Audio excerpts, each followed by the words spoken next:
마태복음 18장입니다. 18장 17절로 20절까지입니다. 마태복음 18장 17절로 20절까지 찾으셨으면 같이 천천히 읽도록 하겠습니다. 만일 그들의 말도 듣지 않거든 교회에 말하고 교회의 말도 듣지 않거든 이방인과 세리와 같이 여기라. 진실로 너희에게 이르노니 무엇이든지 너희가 땅에서 매면 하늘에서도 매일 것이요 무엇이든지 땅에서 풀면 하늘에서도 풀리리라. 진실로 다시 너희에게 이르노니 너희 중에 두 사람이 땅에서 합심하여 무엇이든지 구하면 하늘에 계신 내 아버지께서 저희를 위하여 이루게 하시리라. 두 사람이 내 이름으로 모인 곳에 나도 그들 중에 있느니라. 아멘. 같이 기도드리겠습니다. 귀하고 아름다운 한 날을 저희들에게 정하여 주셔서 주의 부르심을 받아 그리스도의 피로 말미암아 한 피 받아 한 몸 이룬 귀한 주님의 권속들 이곳으로 불러 모아 주심을 감사를 드립니다. 주님의 말씀으로 거룩함을 입은 저희들 또한 말씀을 통하여 우리의 거룩함과 또 하나님이 거룩하신 것처럼 우리의 삶이 거룩하여져 가는 삶들을 확인하고 또 말씀을 통해서 돌아보기 위해서 이 귀한 한 날을 갖습니다. 주님, 저희들 말씀을 상고하고 또 말씀들이 저희들 심령 가운데에 들려질 때에 하나님의 말씀 앞에 우리의 삶의 모습들이 어떠한지 돌아볼 수 있도록 인도해 주시고 주님이 주신 말씀의 능력으로 세상에서 승리할 수 있는 귀한 말씀이 되어질 수 있도록 은혜 베풀어 주시기를 원합니다. 한 시간 함께 해 주셔서 말씀으로 저희들 심령 안에 온전한 깨달음이 있을 수 있도록 능력으로 역사해 주시기를 간절히 빌고 원하면서 우리를 죄악 가운데서 구원해 주신 고마우신 예수님 이름 받들어 기도드립니다. 아멘. 지난 주일날은 야고보서 1장에 나와 있는 말씀을 가지고 이 분노라고 하는 것에 대해서 한번 같이 살펴보는 시간을 가졌습니다. 성 내는 것에 관하여 살펴보는 시간을 가졌습니다. 우리가 이런 게 있는 것 같더라고요. 예전에도 뇌졸중, 뇌경색, 그 다음에 심근경색 이런 것들이 있었겠죠. 그런 것들로 연세 드신 분들이 갑자기 돌아가시고 하는 일들이 많이 있었을 겁니다. 근데 지금 보면 그런 것들이 많이 발견이 되죠. 예전에 비해서요. 근데 예전에는 몰랐고 지금은 그게 무엇인지를 알고 또 장비들이나 이런 게 발견이 되어져서 또 많이 그런 부분에 대해서 이제 인지하고 알게 되는 것 같습니다. 성경 말씀도 마찬가지인 것 같습니다. 우리가 몰랐을 때에는 우리 삶 가운데에서 그것이 문제이고 또 우리의 삶을 좀먹는 것이라는 사실을 깨닫지 못하고 있다가 성경 말씀을 통해서 그런 것들에 대한 내용들을 배우게 되고 알게 되면 내 삶 안에 그런 부분이 많이 있다는 것들을 느끼고 깨닫게 되고 발견하게 되는 것 같습니다. 그리고 느끼고 발견하고 인지하는 것만큼 그 부분을 말씀을 통해서 성령의 도우심으로 말미암아 싸워서 이기고 버릴 수 있는 삶들이 이루어지게 됩니다. 그게 버려졌을 때에 우리 삶 가운데에는 그리스도의 모습, 나의 모습이 나타나는 게 아니라 그리스도의 모습이 나타나게 되고 그리스도의 모습이 나타난 것만큼 복음을 전하는 데에 훨씬 더 유리하게 작용하는 것을 봅니다. 그래서 우리가 우리 자신들을 위하는 것이다 그러면 그냥 오늘 들려 올라가도 또 우리가 어떤 삶을 산다고 할지라도 크게 관계가 없습니다.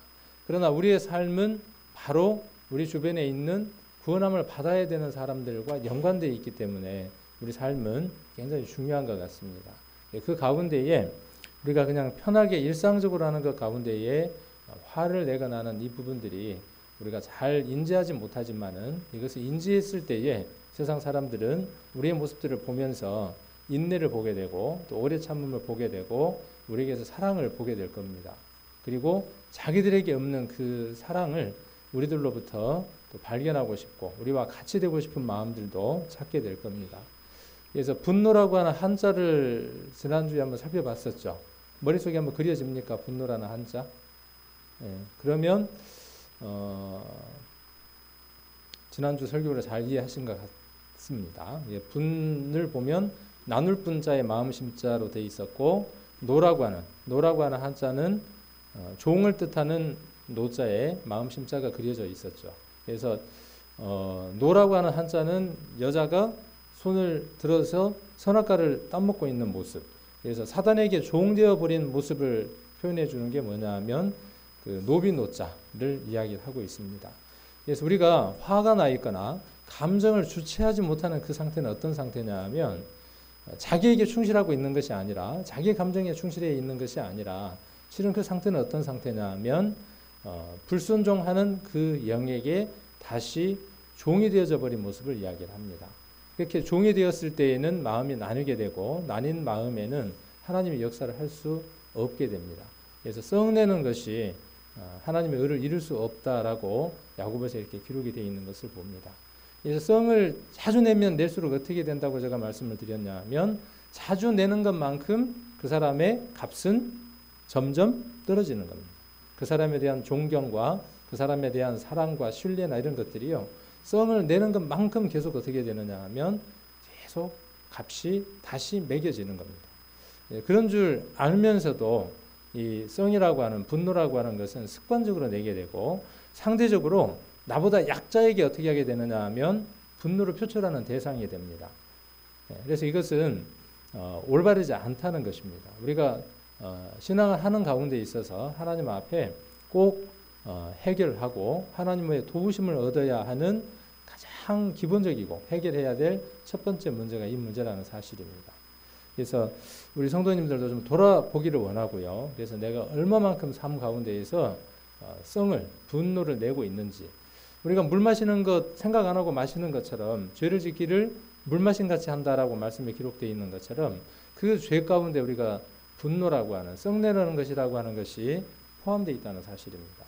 그래서 분노는 썽을 내는 것은 다른 사람의 인격을 무시하는 것이고 다른 사람의 삶을 때로는 파괴시키기도 하는 그런 무기를 손에 들지는 않았지만은 간접적으로 아주 큰 상처를 입히는 것이 분노라고 하는 것입니다. 그래서 우리 성도님들이 분노를 잘 이렇게 조절을 할 수 있었으면 좋겠고요. 그 다음 분노를 화를 내는 이유 가운데 가장 밑바탕에 깔려 있는 게 뭐냐 하면 저 사람과 내가 같지 않을 때입니다. 그래서 내 아내나 내 남편이 내가 원하는 대로 그 일들을 해주지 않았을 때에 한 번, 두 번, 세 번 그것이 반복되어지면 마음 가운데 불편한 마음이 있다가 그 불편한 마음들이 쌓여지면 분노라고 하는 것으로 표출이 됩니다. 그래서 먼저는 우리가 무엇을 알아야 하느냐 하면 나와 저 사람은 틀리다, 다르다. 어떤 표현이 맞을까요? 당신과 나는 틀리다. 당신과 나는 다르다. 어떤 표현이 좀 더 낫겠습니까? 다르다는 표현이 좀 더 긍정적으로 좀 나을 것 같죠. 틀리다는 것은 뭐냐 하면 부정하고 배제하고 밀어버리는 마음이라면 다르다는 것은 뭐냐 하면 각각 다른 은사와 다른 모양새들이 있다고 하는 걸 인정을 하는 것 겁니다. 그래서 화를 참을 수 있는, 화를 조절할 수 있는 가장 첫 번째 단계가 뭐냐 하면 하나님은 다양하게 모든 사람을 만드셨다는 겁니다. 그리고 하나님은 모든 사람을 다양한 환경 가운데 두셨습니다. 그래서 생각하는 것도 생활의 방식도 다 다르다는 겁니다. 그랬던 사람들이 한 집에 모여서 살려고 하니까 이제 어려움들이 생기는 것이죠. 거기에서 서로가 그런 것들을 알고 배려하고 이해를 해 나간다면은 부부간에 훨씬 더 지금보다는 뜨거운 사랑 가운데 살 수 있는 계기들이 되어지겠죠. 그리고 혹 남편이나 아내가 구원함을 받지 못했다면 이런 모습들을 통해서 남편이나 아내를 구원을 받을 수 있는 그러한 동기들을 만들어줄 수 있을 겁니다. 자, 오늘은 무엇에 대해서 한번 좀 살펴보려고 하느냐 하면 이제 화를 내게 되면 상대방이 뭔 문제가 있게 되겠습니까? 내가 이제 화를 냄비가 아니면 주전자가 팍 끓어오르는 것처럼 스팀이 머리까지 쫙 올랐을 때 그때는 어떻게 되느냐 하면 뭐 발로 뭘 차기도 하고 집어 던지기도 하고 또 심하면은 뭐 그 폭력을 행사하기도 하고 또 내지는 폭언을 하기도 하죠. 물론 우리는 그렇게 이야기를 합니다. 상대방이 나에게 그 원인을 제공했기 때문에 내가 그렇게 분노했다라고 이야기를 합니다.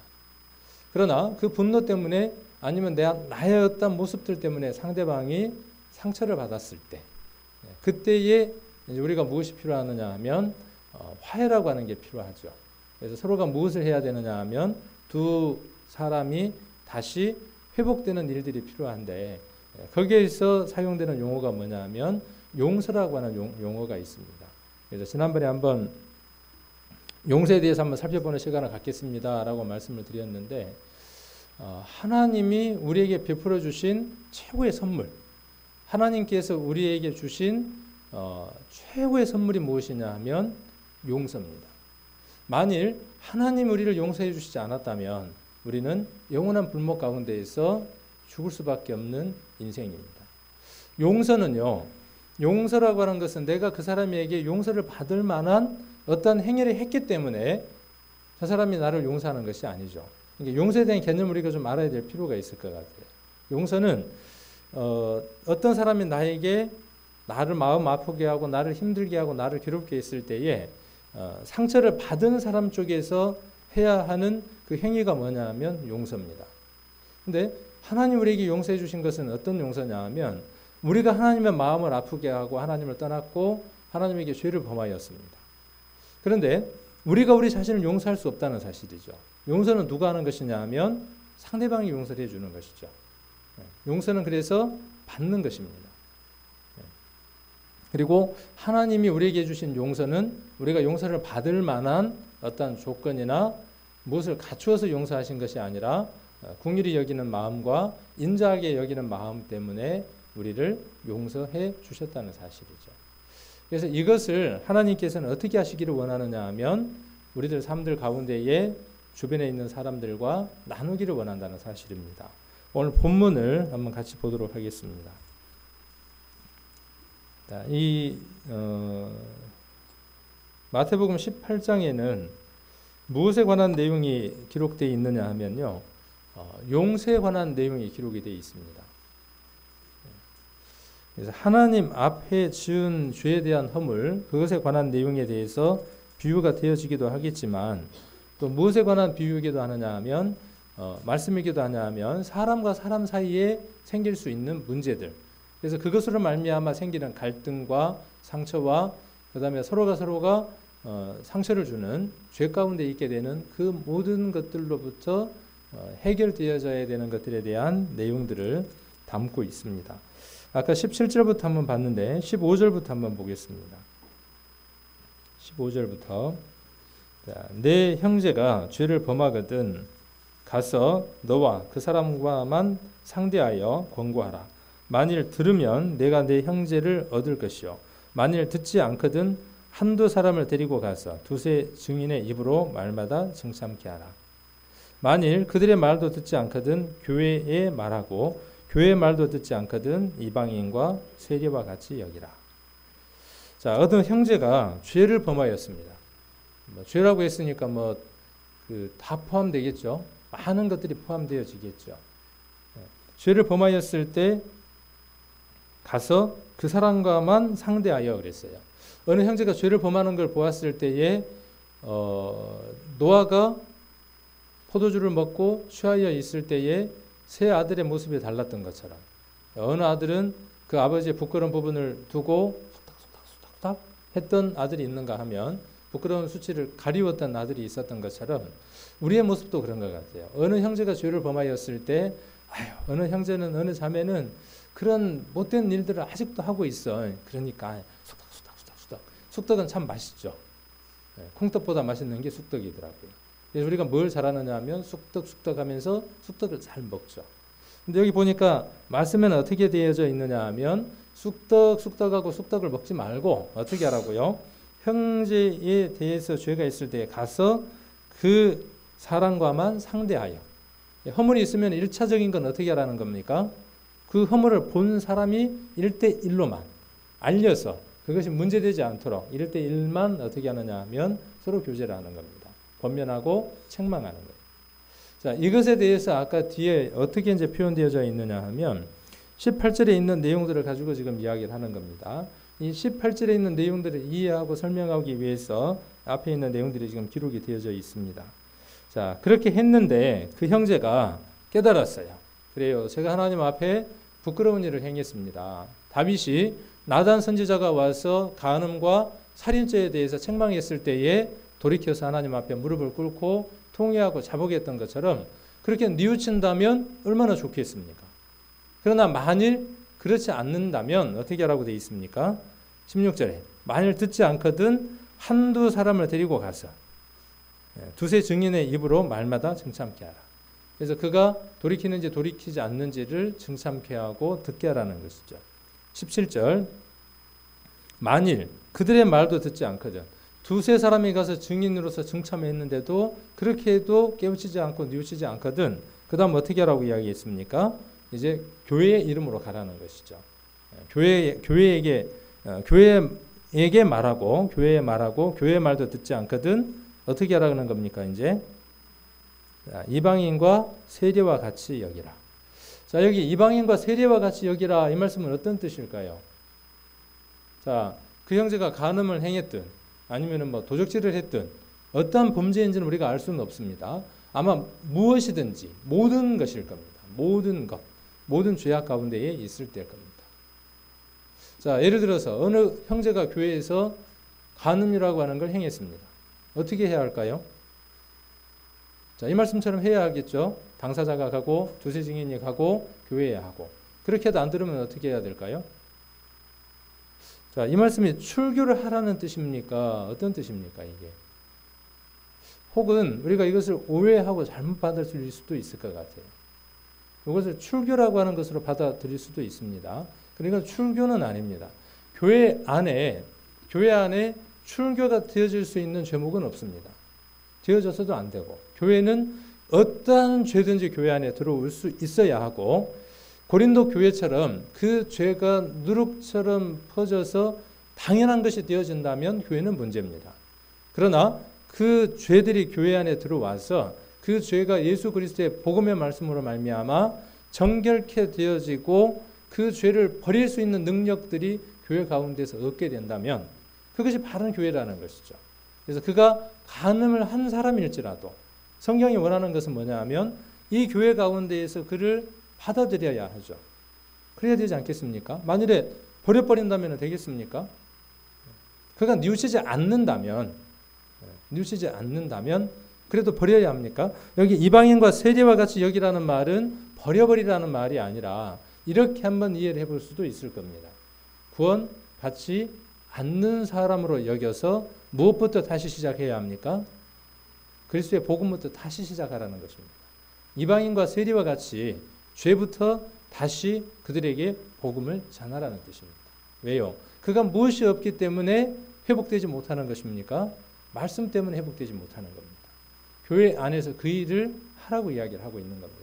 혹자는 이것을 출교하라는 것으로 또 교회의 어떤 정관이나 교회 법에 이것을 무엇으로 정해놨느냐 하면 이러이런 일을 한 사람들은 간음을 행하거나 교회의 말을 듣지 않는 사람들은 교회에서 출교시킬 수 있다라고 이 말씀을 인용하기도 합니다. 저는 교회 가운데서 출교를 시켜야 할 그 어떠한 죄들도 없다고 생각을 합니다. 왜요? 교회는 그 모든 것들을 받아야 하고 교회는 그것을 정결케 할 수 있어야 합니다. 바다가 왜 바다인지 압니까? 네? 이제 너무 익숙해지신 것 같아요. 이제 제가 질문을 드리면 너무 답을 잘 하시는 거예요. 바다는 왜 바다냐 하면요. 뭐든지 다 받아준다고 바다예요. 제일 뜨거운 바다가 뭔지 아십니까? 그건 차가운 바다가 썰렁해고 제일 차가운 바다가 뭐냐면 냉랭해. 얼른 이해를 하시네요. 제일 뜨거운 바다는 열바다? 어쨌든 어떤 것은 상관이 없을 것 같습니다. 바다 얘기가 나와서 교회는 뭐든지 받을 수 있어야 합니다. 하나님이 지구를 만드실 때에 바다가 7, 육지가 3 이렇게 만들어 놓으셨죠. 반대가 된다면 오전도사님도 지난번에 교제하시면서 그런 말씀을 하시더라고요. 반대로 해놓으면 참 좋을 것 같잖아요. 땅이 많으니까 살 수 있는 공간이 많으니까 좋을 것 같잖아요. 그러면 어떻게 되느냐 하면 이게 낮에는 어떻게 되겠습니까? 낮에는 대지가 많으니까 열을 받아서 급격히 뜨거워지게 되고요. 밤에는 또 어떻게 되겠어요? 열을 오랫동안 간직할 수 없으니까 빨리 열이 발산되니까 저녁에는 춥게 됩니다. 뭐 그거 외에도 여러 가지 어떤 것들이 있겠죠. 그러나 칠이 바다가 되어져서 낮에 햇빛을 천천히 받고 밤에는 그 열을 조금씩 내어주어서 지구의 온도를 적정하게 유지하는 역할도 합니다. 그 다음 바다는 달이라고 하는 것하고 서로 작용을 하면서 달이 바다의 물을 끌었다가 놨다가 하는 일을 합니다. 그래서 물속에 있는 생명체에게다가 산소를 공급하기도 하고 바다를 깨끗하게 정화하는 일들을 합니다. 바다가 없다면요, 지구는 쓰레기장이 돼서 사람이 살 수가 없습니다. 그래서 달만 가지고 안 되니까 하나님이 간혹 어떤 것도 사용을 하시느냐 하면 태풍을 붑니다. 태풍이 불면 집도 무너지고 사람도 죽고 여러 가지 많은 일들이 생기죠. 그러나 그게 없으면 어떻게 되느냐 하면 바다에 있는 쓰레기들을 정화할 수 있는 방법이 없습니다. 그래서 한 번씩 전체를 뒤집어주면 바다가 깨끗하게 정화가 됩니다. 사람들이 거기에다가 뭐 오줌도 누고 그 다음 점심 드셔야 되니까 그건 얘기 못하겠고 뭐 별의별 걸 다 버리지만 그렇게 깨끗하게 되어져서 다시 우리에게 맑은 물로 돌아오잖아요. 교회는 그거 같아야 합니다. 이 교회 가운데에 어떠한 오물과 어떠한 것이 들어온다고 할지라도, 그러므로 교회는 어떠한 사람들이 와야 하느냐 하면요, 더럽고 추하고 지저분한 사람들이 와야 합니다. 목욕탕과 교회의 공통점이 있어요. 뭘까요? 교회하고 목욕탕 공통점. 오늘 집에 가서 한번 쭉 비교를 한번 해보십시오. 교회하고 목욕탕의 공통점이요, 많이 있는데 그 중에 하나가 뭐냐 하면 씻는다는 것입니다. 목욕탕도 어떤 목적이 있냐 하면 깨끗하게 씻는 목적이 있죠. 들어갈 때는 때를 가득 안고 들어갔다가 나올 때는 어떻게 돼요? 뽀도독 왔답니다 해갖고 나오잖아요. 옛날에는 목욕탕에 자주 못 갔잖아요. 그래서 목욕탕에 가려면 부끄럽잖아. 때가 많이 나올 것 같으니까. 그래서 집에서 물을 데워갖고 어떻게 하느냐 하면 이런 데 때를 벗기고 무릎에 있는 때를 벗기고 그 다음 어떻게 갔냐면 목욕탕을 갔어요. 그렇죠. 그런 기억 나시죠? 근데 저는 그 모습을 보면서 뭔 생각이 자꾸 많이 나느냐 하면요, 주일날 교회를 오려고 하는데 부부싸움을 하기도 하고 일주일 동안 쌓였던 그 죄들이 사단에 의해서 정죄해서 발목을 확 잡습니다. 그래서 어떤 마음이 딱 드느냐 하면 나 같은 놈이 교회를 어떻게 가? 교회 가면은 우리 성도들은 정말 신실하게 살고 열심히 사는데 어떤 성도님은 정말 천사 같은데 내가 거기에 가면은 정말 악마처럼 추하고 더러운 사람인데 내가 어떻게 교회를 가? 내가 조금 좀 착한 일도 하고 주님 일도 열심히 하고 성경도 잘 본 다음에 술도 끊고 담배도 끊고 내가 끊을 수 있는 것 좀 끊은 다음에 내가 교회를 갈게. 그래서 어떻게 해보려고 하느냐 하면 물을 따뜻하게 데워서 여기 때도 좀 벗기고 여기 때도 벗겨서 그 다음에 이제 좀 정리가 되면 교회를 가려고 해요. 근데 그게 잘못된 거죠. 왜? 목욕탕에는 어떻게 해야 돼요? 그대로 가서 그냥 어떻게 하면 돼요? 푹 담갔다가 문질리면서 그냥 때를 벗기고 나오면 되잖아요. 시원하게. 본전을 뽑아야 되니까 더 많이 때를 벗기고 나와야죠. 교회도 똑같습니다. 교회도 무엇을 하는 곳이냐 하면 성도들을 통해서 서로 씻음을 받는 곳이잖아요. 목욕탕에 가면 등을 서로 밀어주기도 하잖아요. 교회도 똑같잖아요. 등을 서로 밀어주네. 옛날 목욕탕에 가면 자연스러웠어요. 서로들 모르는 사람들끼리도 등을 돌려대고 서로 등을 밀어주고 했죠. 근데 지금은 기계가 있어. 등을 갖다 대면 때가 밀어져요. 혹시 보셨어요? 등 밀어주는 기계 못 보셨습니까? 있어요. 근데 교회도 이제 점점 그렇게 돼가요. 서로가 부딪히면서 등을 밀어주고 등을 밀 때마다 거기에서 뭐가 나와요? 그 식기 속에 들어있는 거시기처럼 아니면 밀가루처럼 이렇게 밀려서 나오잖아요. 이게 지저분해서 못 밀잖아요. 근데 예전에는 어떻게 했어요? 뭐 네 때나 내 때나 똑같으니까 그러고 밀어주고 물 부으면 깨끗해지니까 밀고 그랬잖아요. 근데 지금은 교회 가운데서 그렇게 하려고 하지 않습니다. 무엇만 보이려고 합니까? 깨끗한 등만 보이려고 하는 거예요. 서로들. 그러니까 교회가 점점 어려워져 가는 겁니다. 있는 모습 그대로 와서 서로의 삶들 가운데에서 서로들 등을 밀고 그렇구나. 우리가 말씀 안에 있지 않을 때에는 이렇게 더럽고 추할 수밖에 없구나 하는 것들을 서로 느끼고 배우면서 나가야 될 텐데 그냥 어떻게 하려고 하는 겁니까? 기계에다 대고 그냥 문질러가나 아니면 그냥 혼자 이렇게 해결하려고 하거나. 제가 목욕탕 가면 그래요. 그냥 밀어주라고 귀찮으니까 그냥 대충 하고 나와요. 그러한 모습들. 이러한 모습들이 결국은 교회 가운데에 정결케 하는 힘들을 잃게 하는 역할들이 되지 않는가 하는 생각들을 해봅니다. 그래서 예전에 우리가 구역 모임을 하거나 여러 교제들을 하거나 그러면 정말 부끄러운 것들을 꺼내놓을 수 없는 것들도 그것을 꺼내놓을 수 있었어요. 심지어는 바람 폈던 얘기도 하고 별의별 얘기까지 다 합니다. 그리고 그것이 서로에게 흉이 되거나 허물이 되지 않았어요. 근데 지금은요, 교제 안에서는 이야기를 하고 나중에 어떻게 하느냐면 뒤에서 막 흉을 봐요. 지도 때가 있으면서 어차피 밀면은 식혜 국물에 떠있는 그 건더기처럼 국수 가닥처럼 밀면은 나오는데 지나 내나 똑같이 나오는데 자기는 없는 줄 아는 거예요. 자, 이것 때문에 서로들 성장하지 못하는 겁니다. 교회가. 이렇게 차려입고 오는 게 아니라 교회에 오면 벌거벗은 채로 오는 겁니다. 부끄러운 부분들을 드러내어놓고 나오는 겁니다. 추하고 보잘것없고 그런 모습들로 나아오고 그럴 수밖에 없기 때문에 우리에게는 여전히 예수 그리스도의 보혈이 필요할 수밖에 없다는 것을 우리는 깨닫게 되고 그렇기 때문에 형제자매가 귀한 것이 되는 것이죠. 그래서 목욕탕하고 한번 비교를 해봅시오. 목욕탕에 가면은 신분 이런 게 완전히 없어지죠. 똑같아요. 어차피 벗으면 다 똑같습니다. 틀린 거 하나도 없이 똑같습니다. 그래서 교회는 무엇이든지 어떤 것이 들어오든지 간에 더럽고 추한 것이 들어와야 합니다. 교회는. 목욕탕에 깨끗한 사람이 목욕탕에 왜 갑니까? 더러운 사람이 목욕탕을 가야지. 교회는 어떤 사람이 가야 돼요? 더럽고 추하고 악한 사람이 가는 겁니다. 그러나 그 교회는 더럽고 추한 것으로 가득 차 있지 않습니다. 왜요? 깨끗한 물로 정결케 해서 추하고 악한 것들을 씻을 만한 힘이 있기 때문에. 그래서 나갈 때는 어떤 모습이 되는 겁니까? 목욕탕 갔다 나오는 사람들 모습들 한번 보세요. 요 궁정사원 앞에 있으니까. 불구죽죽 해가지고 복숭아빛을 띠면서 나오잖아요. 혈액순환이 잘 돼갖고 머리도 이쁘고 향기도 살짝 나면서. 그렇죠? 우리의 모습이 그래야 하죠. 여기 올 때는 그런 모습들이지만 말씀을 통해서 씻김을 받고 형제 자매들을 통해서 씻김을 받고 나갈 때는 어떤 모습이 돼야 돼요. 아, 그렇구나. 나는 이미 정결한 자이고 내가 정결한 삶을 살 수 있는 말씀이 내 속에 있구나. 일주일 동안 승리할 수 있구나 하고 나가는 것이죠. 또 삶 가운데에서 더럽고 추한 것들이 묻으면 다시 우리의 삶들 가운데 들어와서 그 추하고 악한 것들을 벗기는 삶들을 사는 것이죠. 이게 일반 교회에서 이야기하는 죄 짓고 회개하고 죄 짓고 회개하는 그것과는 다른 것들입니다. 오해해서는 안 되겠죠. 그런 부분들을.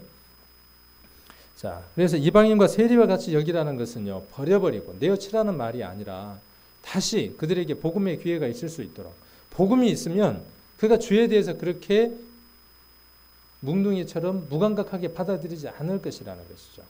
그래서 주에 대해서 감각이 없다면 그는 이방인과 세리와 같을 것이라는 것입니다. 자, 그리고 이제 18절, 오늘 우리 성도님들과 함께 나누고자 하는 내용이 18절의 내용입니다. 그 내용을 조금 이따 한번 살펴보도록 하고, 그 다음에 19절입니다. 19절, 진실로 다시 너희에게 두노니 너희 중에 두 사람이 땅에서 합심하여 무엇이든지 구하면 하늘에 계신 내 아버지께서 저희를 위하여 이루시리라. 20절, 이 말씀 우리 정말 많이 사용을 했죠. 두세 사람이 내 이름으로 모인 곳에 나도 그들 중에 있느니라. 둘이 모였어요. 두세 사람이 모여가지고 가정 예배 드리고 찬양도 하고 다 했어요.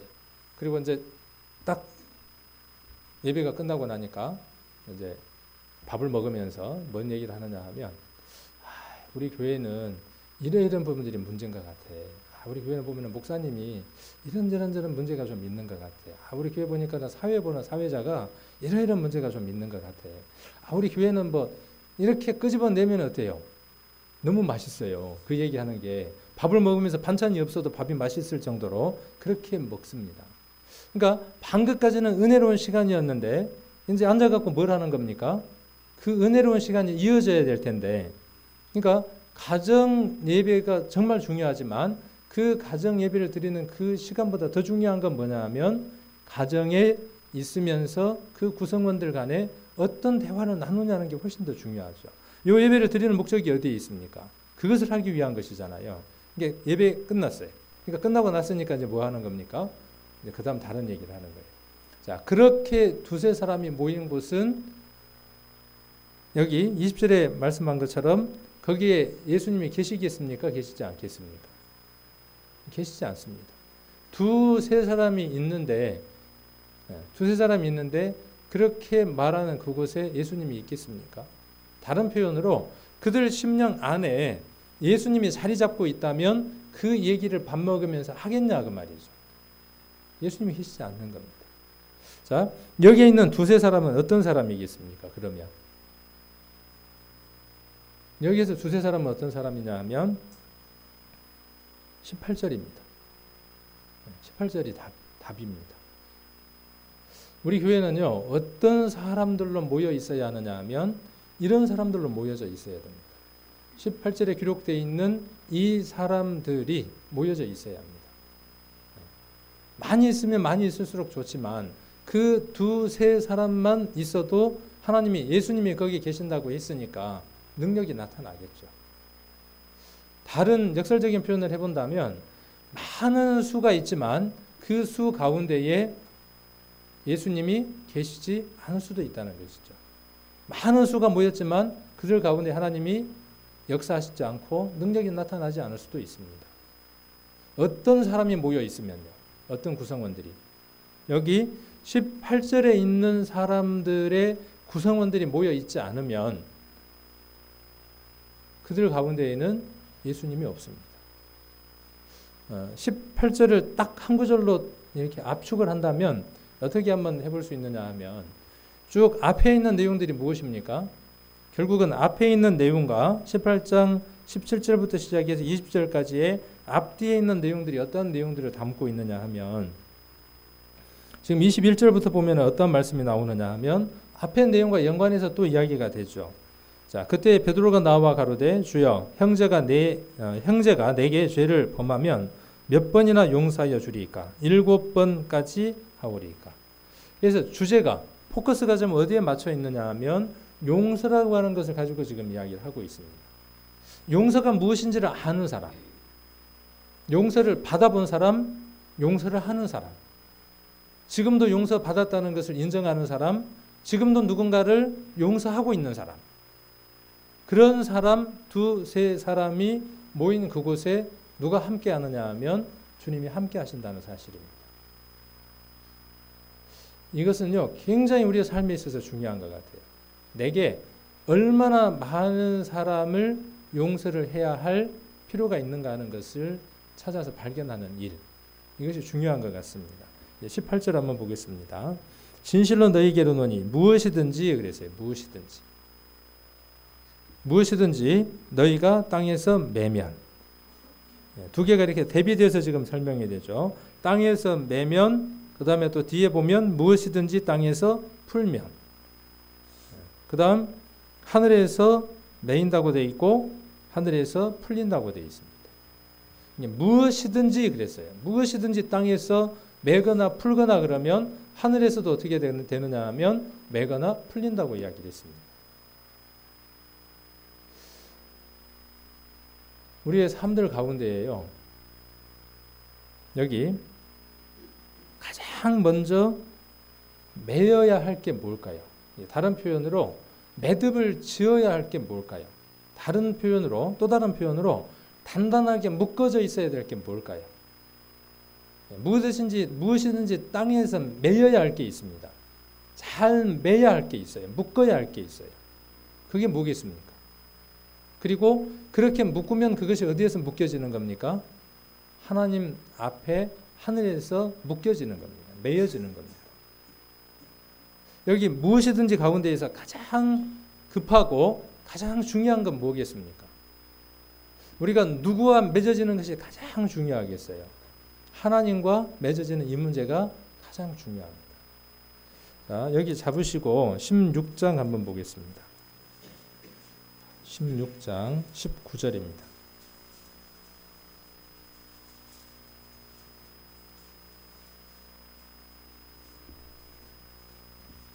같이 한번 읽겠습니다. 16장 19절. 내가 천국 열쇠를 내게 주노니 내가 땅에서 무엇이든지 매면 하늘에서도 매일 것이요 내가 땅에서 무엇이든지 풀면 하늘에서도 풀리리라 하시고. 자, 이것은 누구하고 대화냐 하면 베드로와 예수님과의 대화죠. 베드로가 예수님에 대해서 무엇이라고 증거하고 고백을 했습니까? 요 성경을 우리 성도님들하고 함께 교제를 했던 기억이 납니다. 저는 기억이 나는데 여러분들은 나는지 모르겠습니다. 자, 10 몇 절입니까? 16절이 있죠. 16절에 시몬 베드로가 대답하여 가로되 주는 그리스도시요 살아계신 하나님의 아들이니시다. 자, 여기 이게 뭐라고 지금 이야기하고 있느냐면 예수님은 이것이 무엇이라고 이야기하느냐 하면 열쇠다. 천국 열쇠다.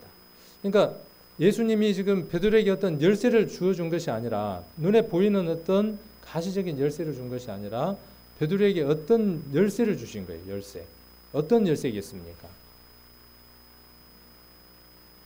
열쇠. 열쇠가 뭐가 열쇠겠습니까? 자, 여기 잡아놓으시고 한번 찾아보겠습니다. 누가복음 11장을 한번 보겠습니다.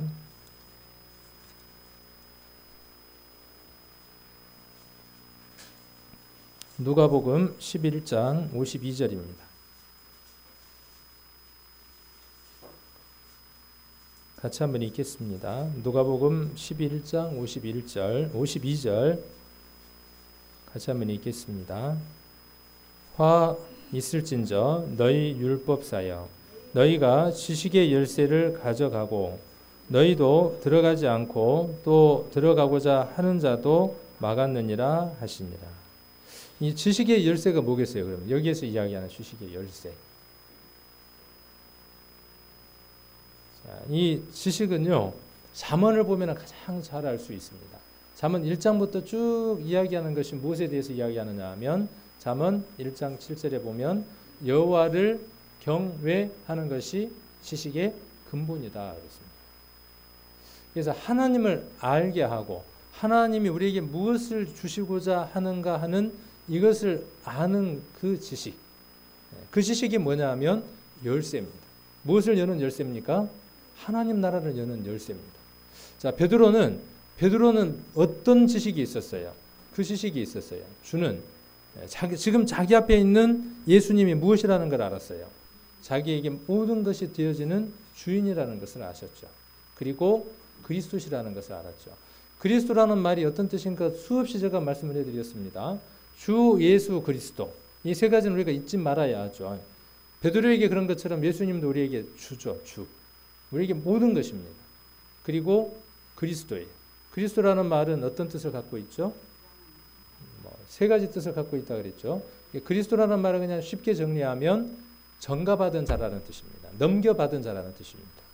우리의 모든 죄악을 누가 넘겨받았냐 하면 예수님이 넘겨받았습니다. 그래서 그 사역의 의미로서 그리스도라고 되어져 있고 예수라는 말은 어떤 뜻입니까? 그렇게 넘겨받은 자기 백성의 죄를 무엇하려고요? 십자가에서 구원하시기 위해서 오신 분. 그 말이 예수라는 뜻이죠. 그런 뜻을 갖고 있습니다. 그리고 살아계신 하나님의 아들이라는 말의 뜻은 어떤 뜻일까요? 우리가 지난번에 그런 말씀을 배웠죠. 인자 같으니 아들, 외아들, 독생자. 요한복음 한번 공부하면서 이런 말씀들을 이야기해드렸죠. 그래서 이 아들이라는 개념이 유전학적이나 물리학적인 어떤 개념에서 아버지와 아들의 개념이 아니다고 한번 설명을 해드렸죠. 지금 베드로는 무엇을 본 것이냐면요. 히브리서에 기록되어 있는 것처럼 두루마리 책에 나를 가리켜 기록한 것처럼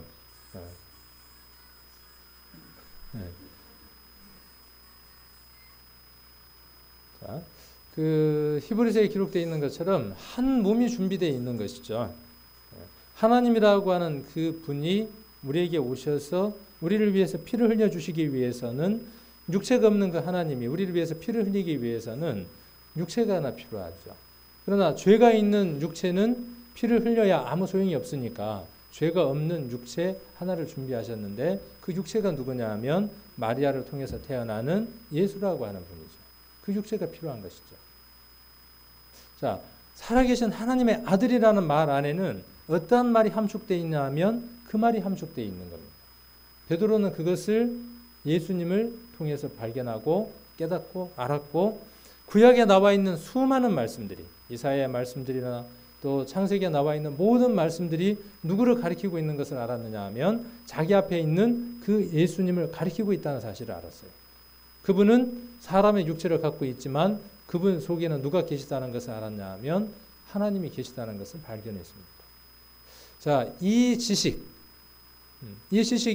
있느냐 그 말입니다. 여러분에게도 이 지식이 있습니까? 네. 이 지식이 그냥 지식으로만 있습니까? 내 것이 되어졌습니까? 내 것이 되어진 것이 뭐냐 하면 구원입니다. 예수님이 십자가에 못 박혔다는 사실을 모르는 사람이 어디 있습니까? 세상 모든 사람들이 압니다. 그러나 세상 모든 사람들이 하나님이 살아계시다는 사실을 온전하게 믿고 있지는 못합니다. 그들이 하나님이 살아계시다는 것을 온전하게 믿는다면, 그리고 그 믿음에다가 세상 사람들이 아는 일반적인 그 예수님을 알고, 그리고 또 하나 거기에서 예수님이 어떠한 죄를 담당하셨다는 것을 깨닫는 것이냐 하면 나의 지난 죄와 지금 내 마음 가운데 품고 있는 것과 앞으로 내 삶 가운데에 죄를 범할 수밖에 없는 그 모든 것들을 지셨다는 사실을 지식으로 먼저 받아야 하죠. 그러니까 지식 구원은 맞는 겁니다. 지식 구원이라는 것이 있어야 무엇이 이루어질 수 있는 거예요. 그 다음 온전한 구원이 이루어질 수 있는 겁니다. 지식 구원에서 머물러 버리면 그 사람은 문제죠. 그 지식 구원이 누구의 것이 돼야 돼요? 나의 것이 되어지는 사람은 뭘 하나 받은 것이냐 하면 천국 열쇠를 하나 받은 것입니다. 그리고 무엇을 열 수 있느냐 하면 천국을 열 수 있는 것이죠. 자, 여기에서 가장 중요한 게 뭡니까? 제가 아까 지금 말씀드린 것 가운데에서 쭉 들으면서 가장 중요한 건 뭐였어요? 우리 인생은 죄가 너무나 많죠. 허물이 많습니다. 누구에게 많느냐 하면 하나님에게 너무나 많은 허물을 갖고 있습니다. 그 허물이 누구로부터 용서함을 받았다는 사실이에요. 하나님으로부터 용서함을 받았는데 그 용서가 누구로부터 이루어진 것이냐 하면 예수님이 죄에 대한 대가를 치러주심으로 말미암아 이루어졌다는 사실이죠. 그래서 우리가 하나님 앞에 갈 수 있는 구원이라고 하는 그 지식 가운데에 정말 중요한 초점은 어디에 있느냐 하면 우리가 무엇을 받은 자라는 사실이냐 하면 용서를 받은 자라는 사실입니다. 그래서 지금 여기 마태복음 16장 19절에서도 무엇을 얘기를 하고 싶어 하느냐 하면 16장 19절 다시 한번 돌아가 보겠습니다. 16장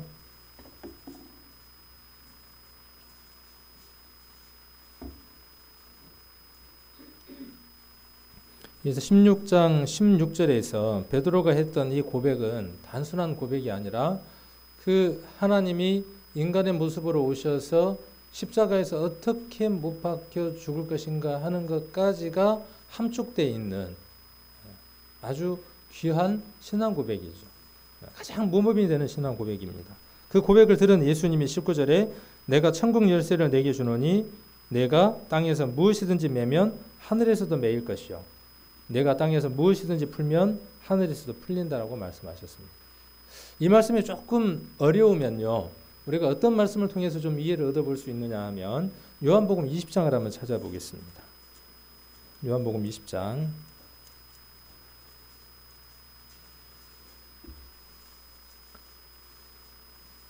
요한복음 20장 20절입니다. 요한복음 20장 20절. 아까 마태복음 16장 19절과 그 다음에 18장 18절을 좀 이해를 하려고 하는데 땅에서 맨다는 것과 땅에서 풀린다는 이 문제가 어떤 문제에 대해서 지금 이야기를 하고 있는가라는 것에 대해서 조금 어려움이 있기 때문에 비슷한 말씀, 또 이해가 되어질 수 있는 말씀을 찾아서 그 말씀을 조금 우리가 이해를 얻어보고자 합니다. 20장 20절, 자 20절부터 시작해서 23절까지를 같이 한번 읽겠습니다. 이 말씀을 하시고 손과 옆구리를 보이시니 제자들이 주를 보고 기뻐하더라. 예수께서 또 가라사대 너희에게 평강이 있을지어다. 아버지께서 나를 보내신 것 같이 나도 너희를 보내노라. 이 말씀을 하시고 저희를 향하사 숨을 내쉬며 가라사대 성령을 받으라.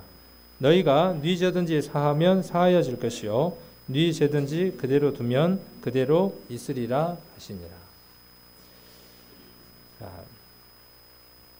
아까 마태복음 16장에서 베드로가 그렇게 심오한 신앙 고백을 했지만 그 후에 베드로의 모습들이 온전한 모습이 아닙니다. 그래서 예수님이 십자가에 못 박힐 때에 내가 그를 모른다라고 3번 부인할 정도로 그렇게 불완전한 모습을 볼 수 있습니다. 왜 그렇습니까? 우리는 답을 알죠. 왜 그렇죠? 아직 무엇이 임하지 않았기 때문에 그렇습니까? 보혜사 성령이 임하지 않았기 때문에 그에게 이루어진 지식, 그에게 이루어진 지식의 구원이 그 심령 가운데 온전하게 심겨질 수가 없습니다. 우리가 구원의 지식에 대한 말씀을 들을 때 성경에 나와 있는 것들이 새로운 지식이죠. 이 세상에 속하지 않는 이 지식들이 우리들 귀에 들려올 때에 우리에게 그것이 믿음으로 이루어질 수 있도록 성령이 우리를 돕지 않으면 우리에게 그것이 믿음이 이루어질 수가 없습니다. 내 자유의지로 믿는 것 같지만 내 자유의지와 함께 성령의 도우심이 없이는 우리에게 그 지식이 믿음으로 화합될 수가 없습니다. 베드로는 그랬습니다. 여기 이제 비로소 예수님이 십자가에 못 박혀 돌아가시고 난 이후에 부활하셨을 때에 성령이 오게 되고 그때 임한 성령은 무엇을 할 수 있느냐 하면 온전한 그 믿음을 줄 수 있습니다. 자, 그래서 20절에 보시면 이 말씀을 하시고 손과 옆구리를 보이셨어요. 우리의 삶들 가운데에도요, 예수님이 우리들 마음 밖으로 잠깐 나가시면, 한번 예수님이 우리에게 오시면 나가지 않습니다. 그러나 표현이 그렇습니다. 때로는 우리에게 근심 걱정이 오고 세상 것이 들어오면, 돈에 대한 것, 장래에 대한 걱정들, 많은 것들이 밀려온 것만큼 내 마음에 담은 것만큼 예수님은 밖으로 밀려나게 됩니다. 그러면 든든할 것 같은데 세상 것이 들어오고 무엇인가 들어왔으니까 든든할 것 같은데 그것이 들어오면 우리는 어떻게 되느냐 하면 걱정이고 두렵고 떨리고 초조한 마음으로 살아갑니다. 돈이 많이 생겼음에도 불구하고 내가 원하는 게 이루어졌음에도 불구하고 예수님이 없으면 그렇습니다. 예수님의 제자들도 그랬어요. 예수님이 십자가 못 박혀 돌아가시고 난 이후에 그들에게 예수님이 보이지 않았을 때에 자기들끼리 뭉쳐서 방 안에 있지만 두려웠어요. 로마 사람들이 와서 같은 당이라고 하여서 죽일 것만 같은, 곧 십자가에 끌려가서 죽을 것 같은 그 두려움 때문에 문들을 걸어 잠그고 있었어요. 그런데 그곳에 예수님이 오셔서 무엇을 보여주시느냐 하면 너희가 평강이 있냐라는 말씀을 하시죠. 앞에 보면 없죠. 있을 리가 없죠. 예수님께서 뭐라고 말씀하시느냐 하면 손을 내어 밀면서 평안이 있을지어다 라고 말씀을 하십니다. 그래서 뭘 보는 겁니까? 여기 보니까. 자, 우리도 마찬가지입니다. 우리의 신앙생활 가운데에요. 우리에게 늘 걱정, 근심들이 생길 수밖에 없습니다. 왜? 늘 예수님을 우리들 마음 밖으로 밀어낼 때가 많으니까. 자, 그랬을 때에 20절에 회복할 수 있는 방법은 손과 옆구리를 보는 겁니다. 우리에게 기쁨이 회복이 되고 구원의 첫사랑이 회복되는 것은요. 행위로도 되는 것이 아닙니다. 성경을 부지런히 봐야지 물론 그러다 보면 회복이 될 수 있죠. 그러나 성경을 부지런히 보는 그 조건이 첫사랑을 회복시켜주는 것이 아닙니다. 성경 말씀을 통해서 무엇을 확연하게 확실하게 보는 것입니까? 손과 옆구리를 보는 겁니다. 머리에 가시면류관 쓰신 것을 보고 온몸에 채찍에 맞은 것을 보고 그 손과 발에 못잡혀 있는 것을 보고 옆구리에 찔렸던 창을 내 믿음의 눈으로 넣어보는 겁니다. 넣어보면 여러분에게 확신이 있어요, 없어요? 다시 여러분에게 확신이 있고 다시 무엇이 찾아오느냐 하면 파도가 쳤던 3m, 4m 높이 파도가 쳤던 그 두려웠던 그 마음이 잔잔하게 되면서 평온함을 찾게 됩니다. 자, 그리고 21절에 너희에게 평강이 있으라고 말씀하시죠. 자, 그리고 22절에 보시면 뭘 받으라고 말씀하셔요? 성령을 받으래요. 이제 이 시점에서는 받으라고 이야기하지만 우리에게는 뭐예요? 이미 받은 것을 확인할 수 있는 시간이 되겠죠. 그렇구나. 내게 성령이 있구나 하는 것을 확인하게 되죠.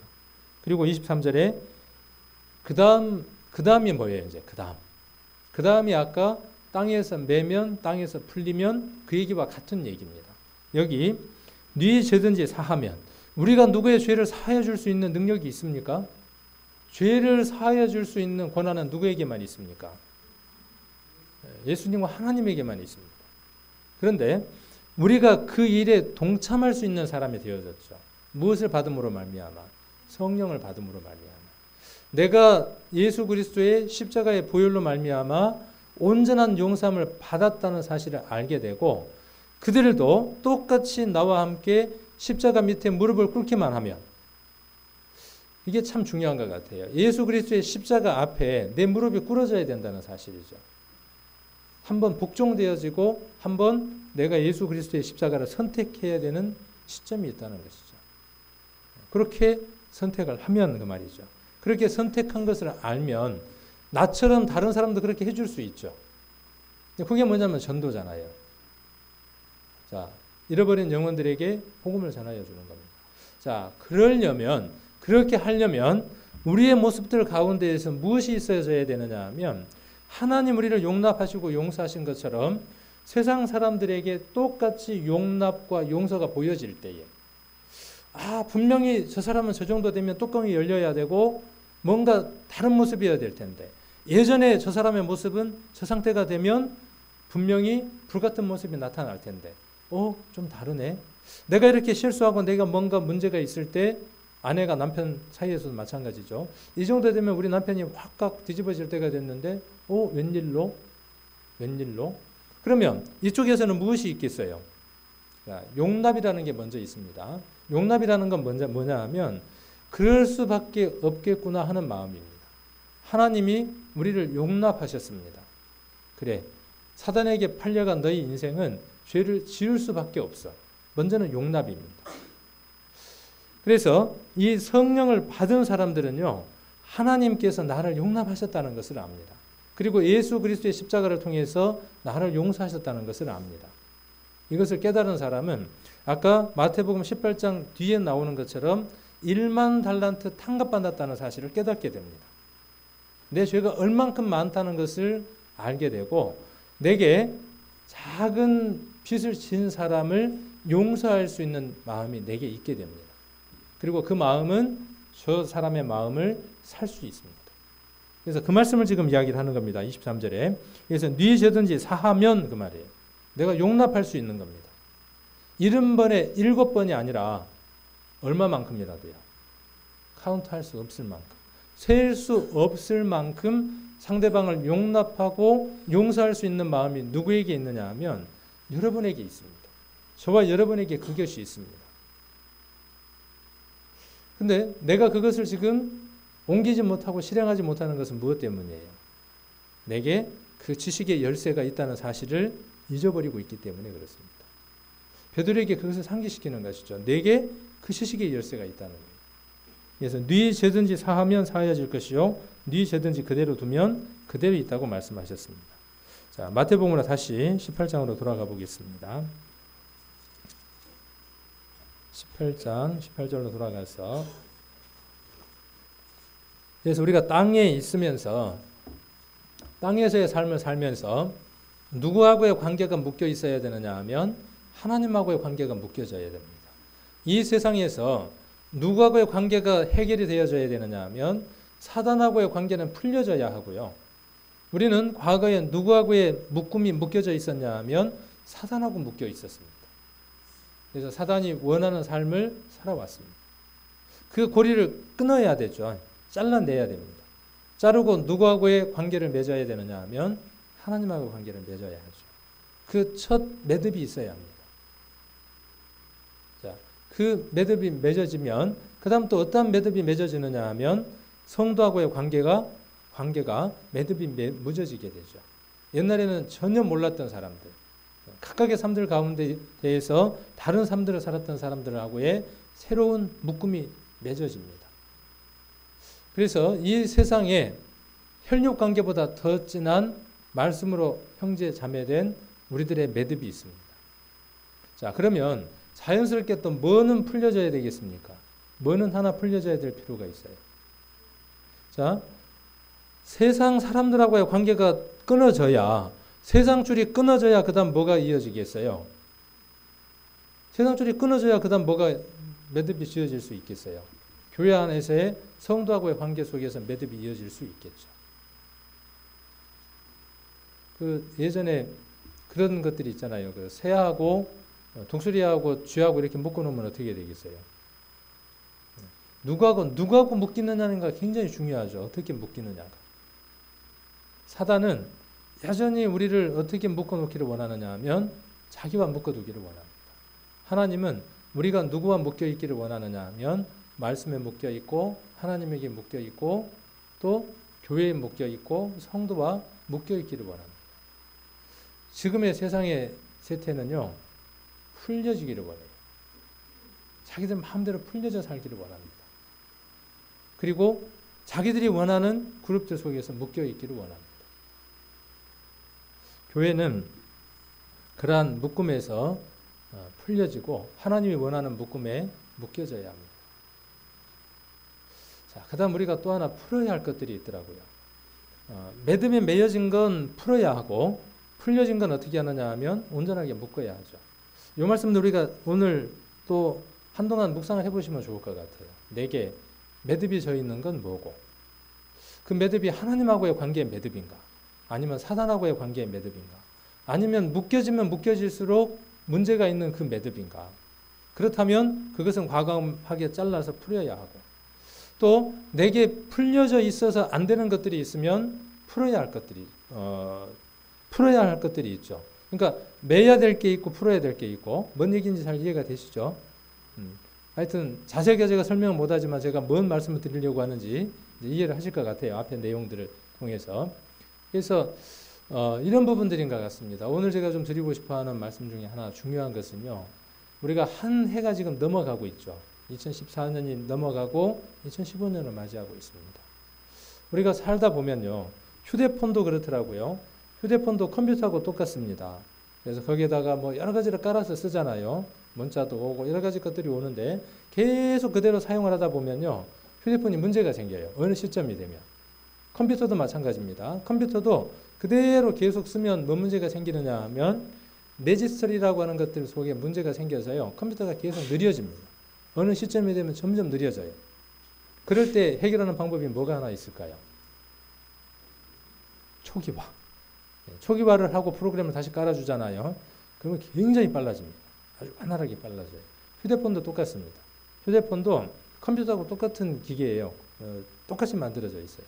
쓰다 보면 어떻게 되냐 하면 여러 가지 불순물들이 계속 들어옵니다. 안에가. 그거를 청소를 해주면 괜찮은데 요즘은 휴대폰들도 그걸 청소할 수 있는 앱들이 많이 있습니다. 근데 그걸 잘못 깔았으면은 뭐가 들어와서 더 느려지기도 하는데 잘 골라서 해야죠. 어쨌든. 그래서 문제가 생기면 전문가를 만나서 싹 지웠다가 다시 깔면 빨라집니다. 제 것도 휴대폰이 원래 휴대폰에 불이 들어와야 돼요. 충전을 할 때 빨간색이 들어오고 다 충전이 되면 파란색 불이 들어오고, 그 다음에 카톡이 오면 노란색 불이 들어오고, 뭐 이렇게 이제 표시가 되죠. 우리의 신앙도 마찬가지잖아요. 문제가 있으면 불이 들어와야 맞잖아요. 경고등이 들어오고 충전돼 있으면 충전돼 있다는 표시들이 들어와야 되는데 지난번에 안 들어오는 거예요. 서비스 센터를 갔더니 이거저거 만져보더니 안 되니까 어떻게 하느냐 하면 그 LED를 교체를 하더라고요. 교체를 했는데도 안 돼. 그러더니 저보고 하는 말이 뭐라 그러냐면 싹 지우고 다시 한번 해보래요. 싹 지우고 다시 했더니 마찬가지예요. 그래서 인터넷을 쳐봤어요. 갤럭시 S4 LED 뭔 문제인가요? 그러고 쳐봤더니 문제가 있으면 인터넷 쳐보면 다 답이 나오더라고요. 답을 찾아봤더니 구글 플레이 서비스라고 하는 것에서 문제가 생겨서 그걸 업데이트를 하게 되면 LED 단자를 제대로 작동시키는 문제점들이 있대요. 그거를 업데이트했던 걸 지우면 해결이 되게끔 되어 있더라고요. 뭔가 문제가 있으니까 그런 문제점들이 생기는 거죠. 우리의 신앙도 마찬가지입니다. 쭉 말씀을 깨닫고 삶을 살다 보면요, 정말 하나님하고 관계가 원활합니다. 근데 문제는 우리들 안에 죄들이 오고 많은 것들이 들어오면서 느려지게 되고 반응이 민감하지 못한 상태가 됩니다. 그럴 때 그것을 어떻게 해야 되느냐 하면 빨리 초기화를 시켜야 합니다. 어디로 돌아가야 되느냐 하면 예수님의 십자가로 돌아가서 다시 리셋을 하고 다시 만땅 충전을 해야 합니다. 그 충전의 시간이 언제냐 하면 우리 성도들에게는요, 어쩌면 1년에 2번 있는 수련회일 수도 있습니다. 전도 집회를 통해서 뭘 하느냐 하면 리셋을 하는 겁니다. 완전 초기 상태로 깨끗한 상태로 공장에서 처음 나온 상태로 딱 초기화를 하는 거예요. 휴대폰 문제 있으면 저한테 갖고 오십시오. 제가 해드릴게요. 서비스 센터만큼은 아닌데 할 줄 알아요. 그 공초라는 게 있어요. 공초. 공장 초기화.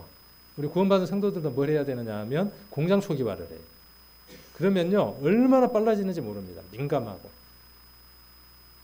자, 그 공초를 하고 깨끗하게 하는 데 있어서 문제가 뭐냐면요. 용서라는 게 필요합니다. 올해 여러분 안에 쌓여 있었던 것들이 뭐가 있느냐 하면 내 마음 가운데에 슬러지들이 있어요. 마음 가운데에 불순물들이 있습니다.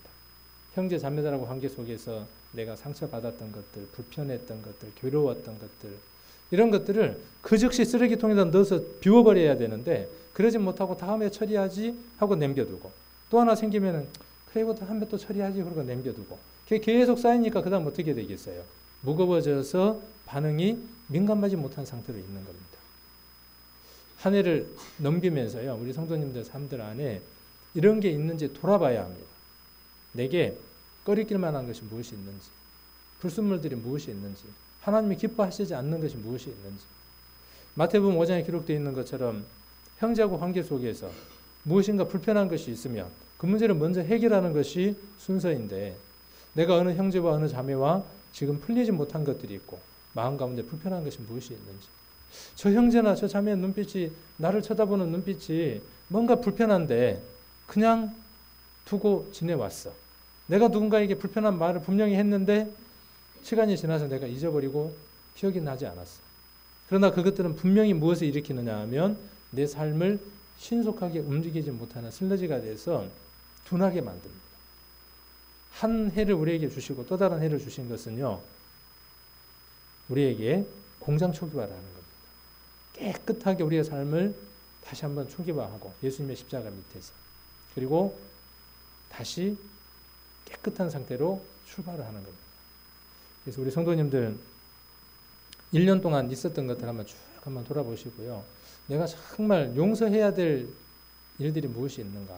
내가 누구에게 어떤 허물이 있는 것은 무엇인가? 정리하지 못한 것이 무엇인가? 그래서 화해를 청할 수 있는 분들이 되기를 원합니다. 화해를 청한다고 해서요, 다 받아주는 것은 아니더라고요. 제가 이 말씀을 준비를 얼마 전부터 하면서요, 제 마음 가운데 걸리는 게 있었어요. 여기에 있는 성도님들은 아니지만 내 마음 가운데서 정말 불편하고 마음이 힘들어서 풀고 싶은 형제들이 있었어요. 그러면 성령이 주신 마음이니까 어떻게 해야 되겠습니까? 해야죠. 그래서 연락을 했어요. 전화를 했습니다. 내가 보고 싶기도 하고 목소리를 듣고 싶기도 하고 이런저런 미안한 마음도 있고 불편한 마음도 있고 해서 전화를 했노라 그랬더니 안 받아주더라고요. 안 받아주니까 제가 마음이 어떻겠어요? 좋았겠습니까? 안 받아주니까 다시 제가 분노하는 마음이 생기더라고요. 그러면서 제 마음을 가만히 이렇게 돌아보니까요. 아, 내가 정말 내 마음을 하나님 앞에 온전하게 내려놓지 않았구나. 내가 온전하게 내려놓았더라면 그 사람이 내게 그렇게 해온다고 할지라도 나는 아무런 마음에 불편한 것이 없어야 하는데 그 사람이 안 받아주니까 그래, 그럼 나도 용서하는가 봐라. 뭐라고 이야기하느냐 하면 맞아서 아프대요. 맞아서. 나는 때린 적이 없는데 맞아서 아프대요. 표현을 제가 그렇게 표현을 할게요. 맞아서 아프답니다. 근데 저는 실은 제가 맞아서 아픈데 저는 그것을 맞은 것으로 생각하지 않고 용서를 하고 화해를 청했는데 그쪽에서 뭐라 그러냐면 자기는 더 많이 맞아서 지금 도저히 그걸 못 잊어버리겠대요. 그렇습니까? 그리고 이렇게 이제 했는데 참 어렵더라고요. 어려워요. 자, 잠언 한번 잠깐 보시겠습니다. 잠언 18장입니다. 잠언 지난번에 한번 봤던 말씀이죠. 잠언 18장 19절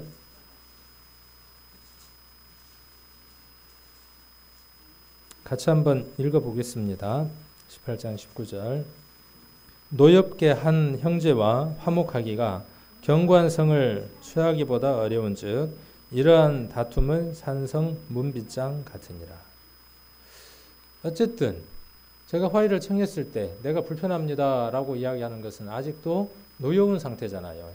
그 노여운 마음을 풀고 싶어요. 정말 주님 앞에 갈 때까지. 왜? 아까 말씀이 어떻게 기록되어져 있으니까. 땅에서 매여 있으면 하늘에서도 어떻게 되어져 있으니까요. 매여져 있으니까. 그래서 땅에서 풀고 가고 싶고 하나님 앞에 갔을 때에도 풀려 있기를 원하는 마음이에요. 우리 성도님들에게는 그런 사람들이 없습니까? 마음 가운데에. 그런 일들이 없습니까? 만약 그런 것들이 느껴지지 않는다면 어쩌면 감각 없이 아무런 생각 없이 살아온 시간들이 더 많을 수도 있을 겁니다. 한번 1년을 쭉 한번 돌아보면서요. 내가 풀어야 할 대상들이 누군가 한번 찾아보시면 좋겠어요. 그리고 한번 저처럼 용기를 내서 그 사람이 어떻게 반응하든지 간에 받아주고 안 받아주고는 그 사람 하나님과의 관계 문제니까 해야 되는 것은 누구의 몫이니까 내 몫이니까 한번 매듭을 풀어보려고 한번 해보려고 하는 거죠. 그래야 그 매듭이 매여져 있는 상태에서 하나님 나라에 가지 않아야 할 거 아닙니까? 그러면 어떻게 하면 이 노여운 형제를 풀어서 화목케 할 수 있을까요? 혹시 답을 아시는 분? 자, 16장 한번 보겠습니다. 문제가 있고 또 어려움이 있으면 답이 있겠죠. 16장 7절입니다. 16장 7절 같이 한번 읽겠습니다. 사람의 행위가 여호와를 기쁘시게 하면 그 사람의 원수라도 그로 더불어 화목하게 하시느니라. 그 형제가 얼마나 노엽게 돼 있든지 어떤 상태이든지 간에 물론 무엇은 해야 합니까? 화해를 청하고 내가 해야 할 일들은 반드시 해야 하죠. 근데 받아들여지지 않았을 때 포기하고 내버려 두는 것이 아니라 문제는 어디에 있느냐 하면 나의 삶이 그 형제 보기에 온전한 삶으로 살아가면 누구 보기에 온전한 삶입니까? 그 형제 보기에도 온전해야 되지만 누구 보기에? 하나님 보기에 온전하면. 그러니까 우리는요 무엇을 먼저 하려고 하느냐 하면 그런 부수적인 것들은 먼저 하려고 합니다. 그래서 화해하고 화목하고 정리하고 매듭을 풀고 다 이렇게 한 다음에 그 다음 나아가려고 합니다. 그것도 물론 해야 하고 아까 말씀에 그렇게 기록되어 있으니까. 그러나 그것보다 더 선행되어야 되는 게 뭡니까? 우리가 누구를 기쁘게 해야 된다는 사실이에요. 우리의 삶이 우리 광영생명교회 성도님들의 삶이 하나님을 기쁘게 하는 삶을 산다면 무엇이 따라오느냐 하면 뒤에 말씀에 기록되어 있는 것처럼 누구하고도 화목하게 합니까? 원수하고도 화목해 합니다. 형제 자매가 원수입니까? 아니잖아요. 구원받지 못한 세상 사람들이 곧 하나님하고의 원수잖아요. 우리하고 원수이기도 하고. 세상 사람들에게 복음을 전하는 것도 우리하고 맺혀져 있는 그 노여운 형제를 푸는 것도 모든 해답이 어디에 있느냐 하면 우리의 삶이 하나님을 만족스럽게 하면 우리의 삶을 하나님을 만족스럽게 하는 것은요 어디에 있느냐 하면 휴대폰이 충전기에 꽂혀 있어서 망 충전에 대해서 꽉 차 있는 상태가 되어져서 휴대폰에서 들려지는 것처럼 우리 손에 들려지는 것처럼 우리가 그러한 상태가 되어지는 겁니다. 우리 안에 누구로 가득 채워지는 겁니까? 예수님으로 가득 채워진 상태. 풀 충전이 딱 된 상태. 그래서 불이 어떤 불이 딱 들어와야죠. 제 휴대폰은 파란 불이 들어와서 딱 파란 불이 들어와 있어요. 그런 상태가 되어지면 하나님께서 모든 일들을 우리를 통해서 더 많이 하실 겁니다. 올 한 해 우리가 그런 삶을 살았는지 돌아보기를 원하고 내년 2015년도 그런 삶이 되어야 합니다. 그 삶을 사는 데 있어서 가장 좋은 기회가 수련입니다. 그 수련회 때 우리 성도님들이 참석을 하셔서 회복하시고 풀로 충전한 상태로 한 해를 시작하실 수 있기를 원합니다. 오늘 마태복음 18장 18절에 기록되어 있는 것처럼 땅에서 메고 땅에서 풀어야 할 것이 무엇인지 이런 부분들 우리 성도님들이 한번 묵상을 해보시는 나머지 시간들이 되시기를 원합니다. 기도드리겠습니다. 하나님 아버지, 베드로에게 하나님 나라의 열쇠를 허락해 주신 것처럼 우리들에게도 하나님 나라의 문을 열 수 있는 구원의 지식을 허락해 주셨습니다. 우리가 죄인인 것도 알게 되었고 하나님께서 살아계시다는 것도 믿게 되었고 또한 예수 그리스도께서 하나님 자신이었으며 그분이 우리의 죄악을 위해서 십자가 위에서 피 흘려주셔서 우리의 모든 죄를 다 용서하셨다는 사실을 깨닫고 믿게 되었습니다. 오늘 마태복음 18장에서는 그 사랑을 깨닫고 그 용서를 받은 사람들은 우리가 주님의 그 용서함을 받은 것처럼 세상 사람들에게 동일하게 용서를 베풀고 용납하는 삶을 살아야 하는 것을 교훈으로 말씀해주고 계시는 것을 봅니다. 내게 어느 형제가 죄를 범하였다고 할지라도 70번에 7번씩 용서할 수 있는 것은 내 힘과 내 의지로 되어지는 것이 아니라 주님께서 주신 그 용서함이 마음 가운데 있을 때에 내게 용서할 수 있는 힘들이 발휘되는 것을 봅니다. 땅에 매여 있는 것이 무엇인지, 땅에 풀려 있는 것이 무엇인지 깨닫고 알 수 있도록 해주셔서 풀려 있는 것은 온전하게 맺을 수 있도록 인도해 주시고, 또 매여져 있어서는 안 되는 것들은 풀어서 하나님 앞에 영광이 되어질 수 있도록 우리의 삶들을 돌아볼 수 있는 시간들이 되게 도와주시기를 원합니다.